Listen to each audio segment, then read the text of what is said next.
প্রথমে পনিরগুলোকে একটু হালকা ভেজে নিতে হবে। তারপর গাজর, ক্যাপসিকাম, আলু কাটে রাখা ছিল, এগুলোকে পনিরটাকে তুলে নিয়ে কড়াতে আস্তে আস্তে আলু, তারপর আলুটা একটু ভাজা হয়ে এলে গাজর অ্যাড করতে হবে। তারপর আস্তে আস্তে আলু আর গাজরটাকে একটু ভেজে নিতে হবে। আলু আর গাজরটা একটু ভাজা ভাজা হয়ে এলে তাতে ক্যাপসিকাম, বিনস এগুলোকে অ্যাড করতে হবে। অ্যাড করে এগুলোকে একটু হালকা ভেজে নিতে হবে। জাস্ট আস্তে আস্তে একটু হালকা এগুলোকে ভেজে নিয়ে তারপর কাজু, কিশমিশ এগুলোকে অ্যাড করতে হবে।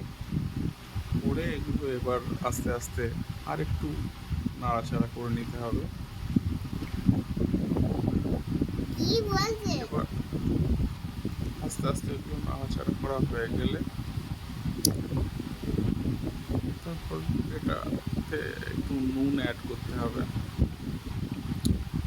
নুনটা অ্যাড করে তারপর আরেকটু নাড়াচাড়া করে নিতে হবে। বাকি বন্ধুরা তোমরা সবাই জানো যে যেভাবে ন্যাচারালি আমাদের রান্না হয়, এটা একটা মশলা তৈরি হয়েছে। কাঁচা লঙ্কা, আদা, কাজু, কিশমিশ সমস্ত কিছু দিয়ে এটা ব্লেন্ড করে নেওয়া হলো। এরপর এটাতে আমরা আরেকবার এটার ঢাকনাটা খুলে এটাকে একটু হালকা করে নেড়ে চেড়ে নিয়ে তারপর ভাজা পনিরের এগুলোকে আলাদা করে সাইড করে রেখে দিয়ে তারপর ওই মিক্সিতে বেটে রাখা আমাদের আদা, কাঁচা লঙ্কা, কাজু এই মশলাটার মধ্যে হলুদ দিয়ে তার আগে কড়াইতে একটু তেল দিয়ে নিয়ে একটু গরম মশলা ফোড়ন দিয়ে তাতে টমেটো কুচি দিয়ে টমেটো কুচিটাকে একটু অল্প করে তেলে নেড়ে ছেড়ে ভেজে নিতে হবে যাতে টমেটোর জলটা মরে যায়। তারপর টমেটোটা একটু ভাজা ভাজা হয়ে এলে মিক্সিতে বেটে রাখা আমাদের মশলাটার মধ্যে অল্প একটু নুনও অ্যাড করতে পারো টমেটোটা ভাজার সময়। তারপর মিক্সিতে আমাদের ভাজা মশলাটা যেটা ছিল, বাটা মশলাটা, তাতে কাশ্মীরি লঙ্কা এখানে অ্যাড করা হয়েছে, একটু হলুদ অ্যাড করে মশলাটাকে কড়ায় টমেটোর সঙ্গে অ্যাড করে দিয়ে এবার মশলাটাকে ভালো করে কষিয়ে নিতে হবে যতক্ষণ না মশলার কাঁচা গন্ধটা চলে গিয়ে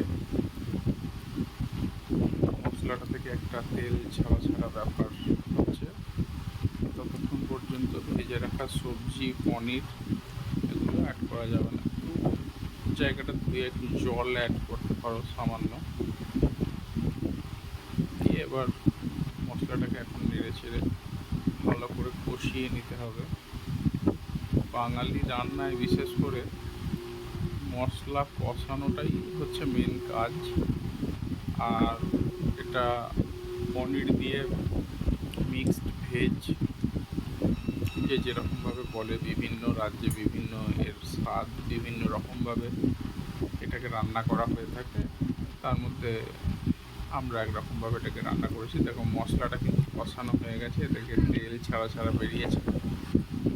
এবার এটাকে একটু নেড়ে ছেড়ে নিয়ে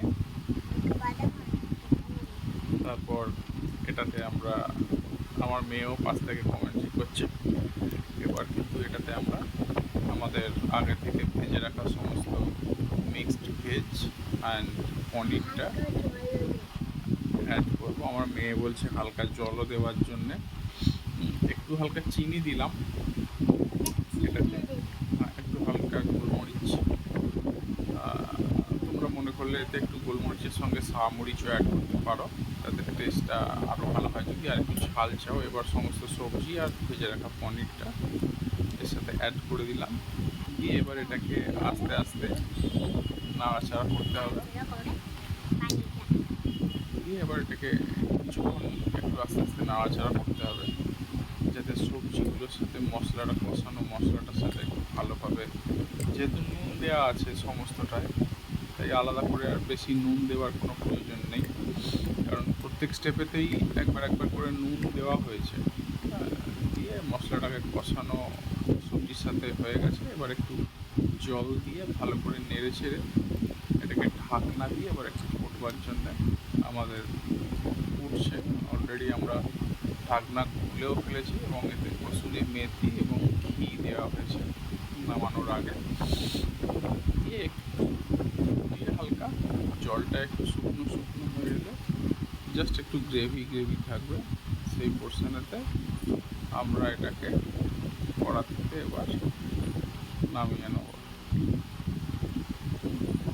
আমার মেয়েও কাছ থেকে কমেন্ট করে দিল যে কীরকমভাবে আমার মেয়ে এই সমস্ত রান্নার ভিডিও শুটিংগুলো দেখে এবং ব্লগগুলো দেখে আমার মেয়েও শিখে গেছে। হ্যাঁ, আমার মেয়েও কাছ থেকে বলে দিচ্ছে যে কোন স্টেপে কী দিতে হবে। ও রান্নাঘরে আলু কাটতে পারে, হেল্প করে আমাদের রান্নাতে। এবার আস্তে আস্তে এটাকে আমরা নামিয়ে নেবো। এটা রেডি হয়ে গেছে সার্ভ করার জন্য। হ্যাঁ হ্যাঁ, এটা গরম গরম রুটি, পরোটা বা লাচ্ছা পরোটা যে কোনো কিছুর সঙ্গেই খাওয়া যেতে পারে। ধন্যবাদ, চ্যানেলটাকে সাবস্ক্রাইব